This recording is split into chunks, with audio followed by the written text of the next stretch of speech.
Shalom Yasharala, this your brother Dawada, coming back at you with this here truth again. First and foremost, I want to give all praise unto Yahweh, Bahashem, Yahweh Shai, Bahashem, Rakakwadash. Double honors to the apostles and the elders of the great millstone that taught us this truth and that rule well. And salutation and much love for you, Akim, pushing this truth and sincerity on the four corners of the earth and enduring afflictions to feed and edify the elect. So I want to jump into this here quick little lesson dealing with these here Karens, all right, or Karens and Darrens. I don't, these the guy versions of the Karens, but nevertheless, hey man, hey man, things are progressing, at an alarming rate right now. We've always had Karens around.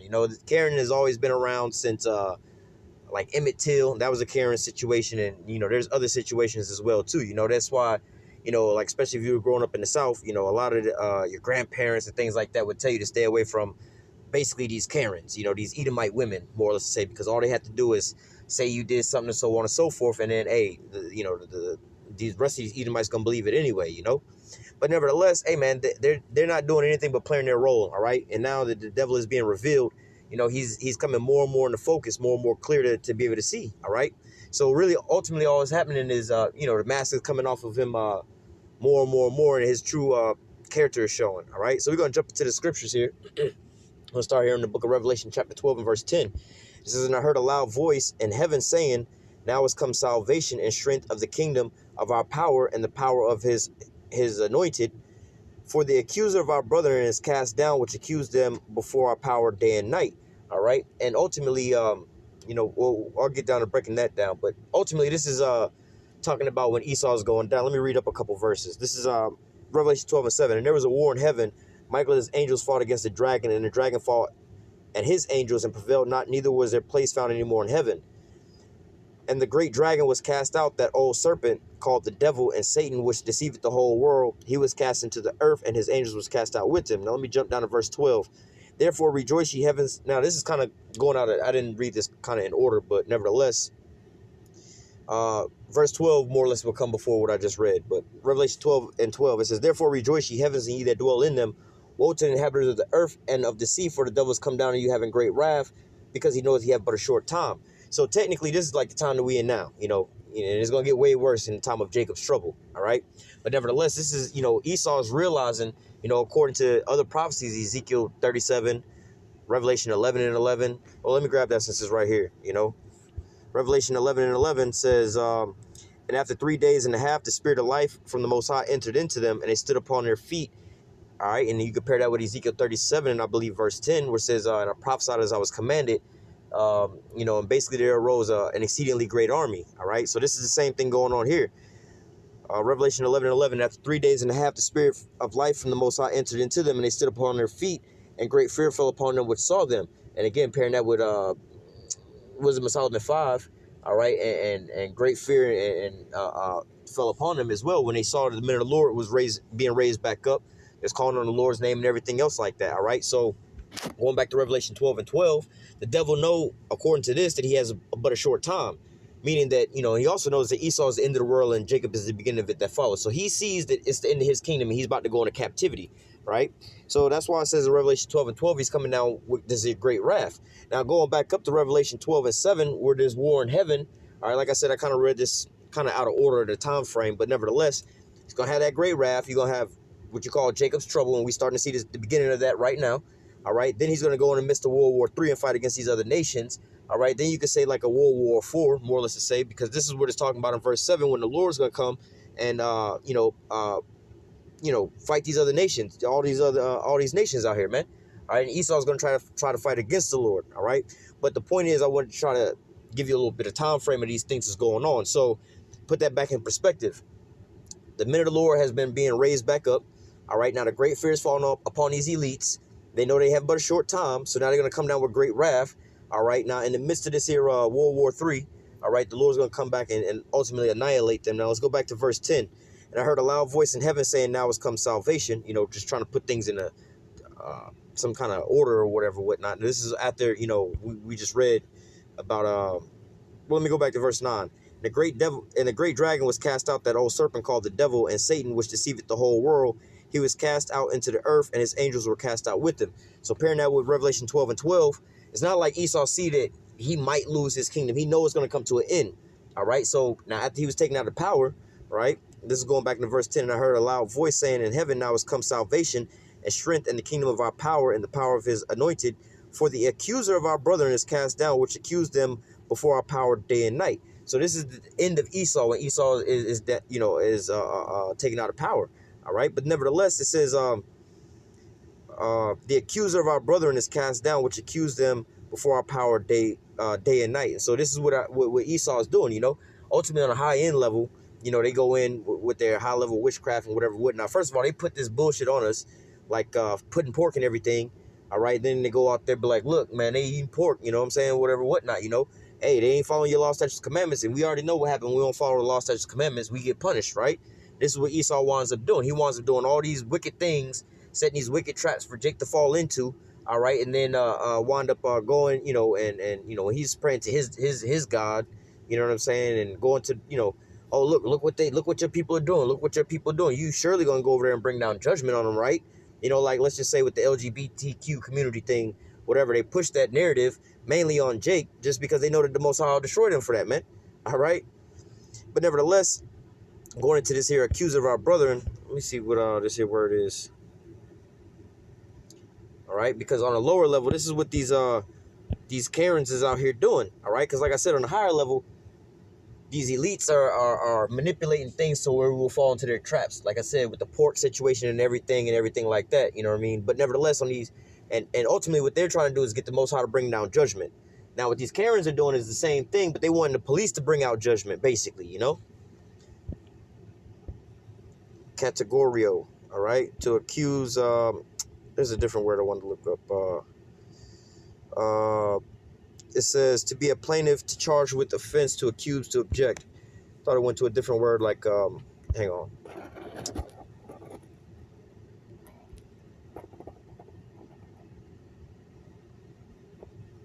Whoa, went too far. Let me see.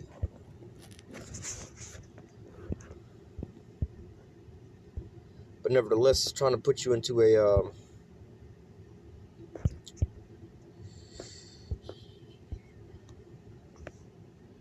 yeah, it is the word, but let me see if it's in this word.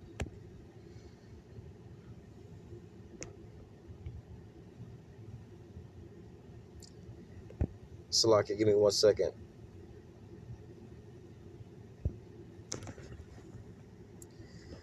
It's kind of going into it, but nevertheless, it's pretty much like putting you into a category, more or less, to say, oh, these ones eat pork, these ones commit adultery, these ones do X, Y, and Z, so on and so forth, you know, trying to category, you know, like when Karen be calling in, hey, we got a suspicious black man over here, he's following me, so on and so forth, you know. They like to put you into a category as if you like if you going off or doing something according to this here society or whatever, whatnot, so that that judgment will come down upon you, just like how they do on the higher up levels. You know, they try to accuse you before the Most High so that He'll bring down that judgment on you. But nevertheless, for time's sake, we're gonna just continue on. Going from there, we're gonna go to 1 Peter.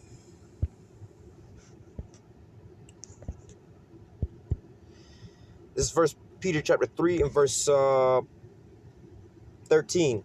And who is he that will harm you if ye be followers of that which is good?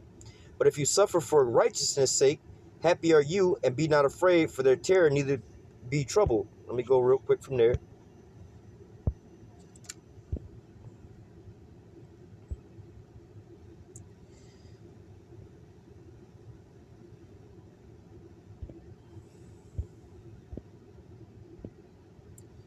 So give me 1 second.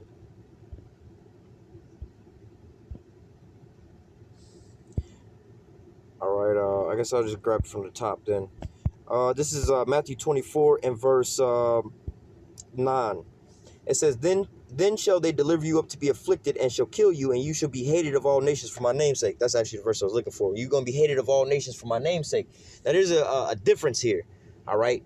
Now, the men of the Lord are going to be persecuted for what? For righteousness' sake, for preaching this here word, all right? For merely just reading the Bible, all right? You're not really doing nothing but reading the Bible, right? That's one separation, all right? Now, let's go back. 1 Peter 3 and 13 again. And who is he that will harm you if you be followers of that which is good? But if you suffer for righteousness' sake, happy are ye, and be not afraid of their terror, neither be troubled. And so that's why I wanted to go back and read in Matthew 24, because you're going to be persecuted for righteousness' sake, for this here testimony, for Yahweh's name's sake, all right? You're going to be persecuted for that. But that's just, reading the scriptures, more or less to say, all right? But that's not what we're talking about, all right? So it says, but if you suffer for righteousness' sake, happy are ye, and be not afraid of their terror, neither be troubled. Because again, Yahweh was persecuted for, and he did nothing wrong, right? But sanctify Yahweh power in your hearts, and be ready always to give an answer to every man that asketh you a reason of the hope that is in you, with meekness and fear. So, on one note, you know what I'm saying, when these things come to pass, you know what I'm saying, some kind of Karen or somebody like that come up to you and try to accuse you of certain things, hey, man, you don't necessarily have to, how Jake want to get, oh, it ain't none of your business, and this is, getting all ratchet with him or whatever, whatnot, because 9 times out of 10 around here, it's going to get caught on camera. So if anything, if it get caught on camera and happen to go viral, hey, the only thing that these people should be able to say about you is that, damn, he a better person than I am, because I would have snapped on him or something like that. I mean, he just, if A, he just put out a camera and started recording and just kept quiet, or B, he just stood there or walked off or whatever, whatnot, because, hey, man, this is like basically a trap that Esau's trying to set up for you, man. All right, trying to accuse you of certain things, you know what I'm saying? Go over there harassing you, prodding at you or whatever, whatnot. You could be driving a damn rooms to go delivery truck, delivering some damn furniture, and they want to stop your truck and ask you what you doing in this neighborhood, what kind of business you got going. Like, bro, you don't see my truck wrapped in the business that I'm in? Like, why don't you go mind your business? You get like that or whatever. It ain't no need for all that, man. Just sit there. Yeah, if you have to record or whatever, whatnot, or somebody else will probably record. But hey, man, this ain't a scenario for you to be getting all carnal with these people with, man. All right. It says, having a good conscience, that whereas they speak evil of you as evildoers, they may be ashamed that falsely accuse your good conversation in Hamashiach.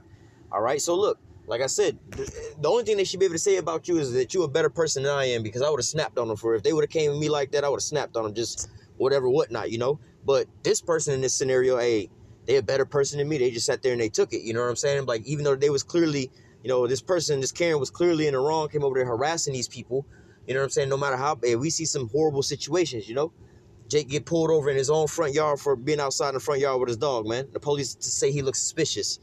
What you mean I look suspicious? I'm in my own house with my own dog. What's wrong with that? But nevertheless, verse 17, for it is better if the will of the Most High be so, that you suffer for well-doing than for evil-doing. All right? So, hey, again, a Karen or somebody pull up on you and try to spew that Karen-ness or whatever, whatnot. Hey, man, you don't have to go tit for tat with them and getting carnal and everything like that, all right? Because ultimately, this is their shame that's going to cover them, man. People are recording videos or whatever, whatnot. And you've seen a lot of these Karens and these guys that's doing this, that whereas the person, the Jake that they've been doing this to, really didn't do anything, didn't really say anything. Like, he had the one Karen in the park with the dog, and Jake asked the lady, like, hey, you ain't supposed to have your dog over here or whatever, whatnot, and he was like, good, call the police, please call the police, Hey, when the video came out, it was like, yo, what did they do wrong? You know what I'm saying? Like, they ain't do nothing wrong. So now this lady is looking all shameful, losing her job, losing all credibility. Let this be a snare to their own self. Let them get caught up in their own traps, man. All right, because this is time for our punishment is almost at hand. All right, it's almost over with, man. All right. So one more, we're gonna close out. In fact, I might read this whole thing. Psalms 12. It says, to the chief musician upon Sheminith, a psalm of David, help Yahweh, for the godly man ceaseth, for the faithful fail among the children of men. They speak vanity, every one with his lips. Salah. They speak vanity, every one with his neighbor, with flattering lips and with a double heart do they speak. So sometimes, a lot of these Edomites ain't gonna just come out here and be like, hey, what are you niggers over there doing? They'll sometimes be like, I wonder what's going on over there, or what are they over there doing? It's like, you see, and they say certain things, they plant certain things into people's heads, you know what I'm saying? Because, like, you can take a Jake versus an Edomite and take them through different neighborhoods and get different vantage points of what these people are seeing is going on, Take Esau through the hood and see a bunch of Jake congregating together on the porch, on the corner or something like that, you know what I'm saying? Or in the parking lot or whatever, whatnot. Maybe in the parking lot around a car or something like that. You know what I'm saying? They be like, oh, that's some suspicious activity going on over there, Now, gotta call the police or whatever, whatnot. But then if you Jake, you see that, you see a bunch of Jake hanging out on the porch or on the hood or something. Like, hey, they just chilling, man. They ain't got nothing else better to do. They just chilling, Or they in the parking lot around a car or something. Maybe the person is selling some shoes or some CDs out the back of the car, man. That ain't really strange for us to see or nothing like that. But nevertheless, hey, man, Sometimes with these damn Edomites, when you see them, you be wondering what they be doing with all that. Like, well, you know, hey, this is strange people, man. All right. So it says, verse 2, they speak vanity, every one with his neighbor, with flattering lips, and with a double heart do they speak, you know. And also, hey, they like to bring out these statistics or whatever, whatnot, you know. Well, what about black on black crime? They make up 13% of the population and 25% of the people incarcerated. You know what I'm saying? But that's all vanity, man. First of all, you got all these numbers skewed, and you only patrolling and policing and enforcing laws on Jake anyway, man. Anything Jake do is against the law, man. There's a cop who was like, yo, there's no way that you can lawfully operate a motor vehicle anywhere here in America, man. There's no way lawfully you could do that, man. All right. But nevertheless, hey, man, that's, you know, hey, it's up to him to enforce these things, man. All right. Verse 3, Yahweh shall cut off all flattering lips and a tongue that speaketh proud things, who said, with our tongues we will prevail. Our lips are our own, who is Lord over us. And this is exactly what's in these Karens' hearts, man. When they be seeing Jake in certain scenarios, not just the Karens, some of these guys too, man. They think they have all this authority or whatever, whatnot, and they just see something, they're like, you know, this is my block, this is my neighborhood, blah, blah, blah. And who are you to be in my neighborhood, you know? I seen a video like the dude was delivering like some furniture or something. He did, you know, Esau rolled out, parked his car right in front of the dude's truck and asking for ID and this and that and so on and so forth, man. All right. So it says, verse 3, Yahweh shall cut off all the flattering lips and the tongues that speak proud things, who say, with our tongue we will prevail, and with our lips are our own, who is Lord over us. All right, because look, they trying to get one up over Jake. You know, that's one way of killing Jake, man. A modern day lynching. You know, a lot of these Edomites be putting Jakes to death, and they never even, you know, picked up a weapon of war to put Jake to death, man. You know, 911 is like one of the quickest, easiest, scot-free ways of killing Jake here in America, man. All they got to do is, one of these Edomites, you know, you seen how the one in the dog park, you know, when she wasn't getting the attention she was thinking she was going to get off the 911 call, she started escalating it. Oh, there's a black man. I'm scared. I'm scared. He's threatening me. He's woo, woo, woo. So on and so forth, you know, because why? They're hoping, and in their mind, they think that the police are going to come quicker. And the police are going to come out there and they're going to put Jake down, man. All right, go back to Tamir Rice, man. There's a guy in the park. He looks like he's playing with a gun, a toy gun. It could be real, it could be fake, you know, but he's waving it around at people. And what happened? The police swiftly just rolled up and just put this dude, put this little boy to death, man. Didn't ask no questions, didn't evaluate, didn't investigate, didn't do anything. Just rolled up because they had got a police report that there was basically a Jake out there with what looked like a gun, man. All right, even though it was a toy gun and there was a little kid playing in the park. All right, nobody else was around him, man. All right. Verse 5, for the oppression of the poor, for the sighing of the needy, now will I arise, saith Yahweh, and I will set him in safety from him that puffeth at him. The words of Yahweh are pure words, as silver tried in the furnace of the earth, purified 7 times. Thou shalt keep them, O Yahweh, thou shalt preserve them from this generation forever. The wicked walk on every side, when the vilest men are exalted. All right, so hey, man. You know, this is about to be where the Lord is starting to put an end to these things. This is why you've seen a lot of these Karens now, you know, getting exposed or whatever, whatnot, losing their jobs, losing their own whole livelihoods, you know, and everybody is turning, becoming enemies against these people now. Because why? Because it's now becoming a shame unto them, man. All right, a lot of these Edomites want to be so-called distanced from these things because now they seeing it, though. Nobody's really on their side no more when they're crying wolf, man. When a so-called white woman is crying out because her life is so-called in danger from a so-called black man. All right, normally people would come running, mobs will come running with guns and stuff. Again, go look at Emmett Till, right? But nowadays, when these things are starting to happen, now it's just like, oh, here we go again. Pull out your cell phones. We finna go viral with this. You know, you got, you know, the lemonade scenario. You got all these ones, you know, barbecue Becky and so on and so forth, where you had one dude who was barbecuing in his own yard, and they said that his smell was polluting the air. You know what I'm saying? Because he was like, he's barbecuing his food. Everybody barbecues outside, but Jake can't barbecue outside. You know, but this is now becoming shame unto them, man. Now it's to the point now where, you know, these police operators are now thinking twice about patching these calls through, man. All right, because why? It's becoming a snare and a shame unto them all. Because for one, the Karen is getting put on blast on World Star, going viral. All right, then the damn police officer that shows up and happened to put Jake to death over some little BS, they wound up losing their job and going viral. Jake start rioting and protesting, burning down the city.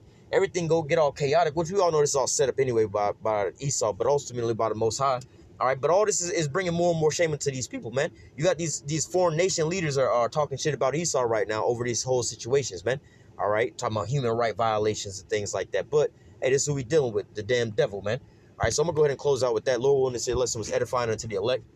Until next time, I say, call halal Yahweh, Bahashem Yahweh Shah, Bahashem Rakakodash. Double honors to the apostles and elders of great millstone that taught us this truth and that rule well. And salutation and much love for you. I can push this truth and sincerity in the four corners of the earth and enduring afflictions to feed and edify the elect. Until next time, I say stay strong. Shalom.